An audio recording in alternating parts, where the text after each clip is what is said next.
there, GI Nation. I'm your host, Jasenia Vice, and you're watching This or That, our new digital show that compares the most divisive bodybuilding topics and lets you decide the ultimate winner.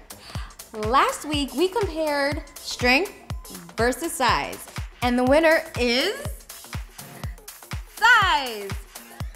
This week, we're comparing an 8-time Mr. Olympian champ with the person who is looking to top his record. Who has the ultimate physique? Ronnie Coleman or Phil Heath? Let's compare right now.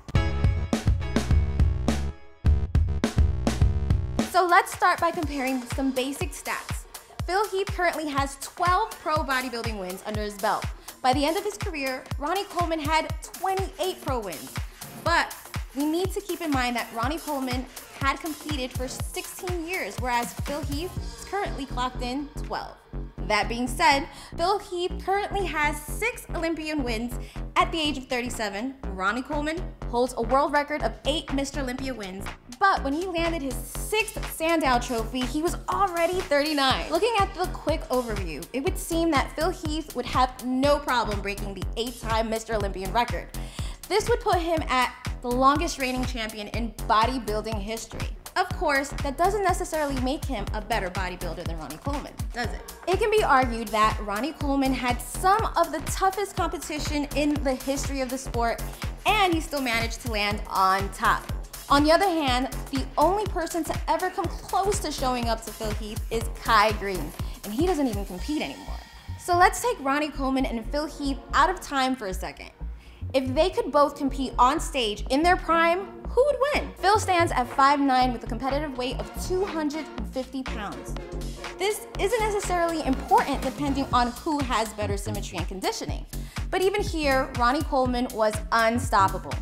Even at almost 300 pounds, Ronnie had some of the best conditioning in bodybuilding history. For reference, Big Ramby has often stood on stage at 300 pounds, but has had a hard time pulling in his conditioning. This really highlights just how impressive Ronnie's physique really was for his size. Phil might be able to match the conditioning, but he's still down when it comes to size. So let's give Ronnie a handicap and compare what is arguably Ronnie Coleman's worst year versus Phil Heath's best. We're talking 2002 Ronnie against 2011 Phil. If you compare the images, this might be the one situation where Phil Heath holds some points over Ronnie Coleman. But is that enough to argue that Phil is a better bodybuilder? Ultimately, Phil was younger than Ronnie when he won his first Mr. Olympia and looks to move far past Ronnie's 8 wins.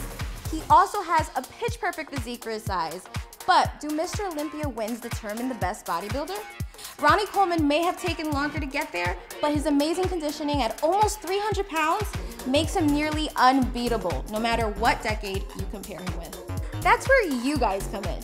Now it's time for you to choose, Ronnie Coleman or Phil Heath. Cast your vote. There are 2 GI comments on this video, one for Ronnie Coleman and one for Phil Heath.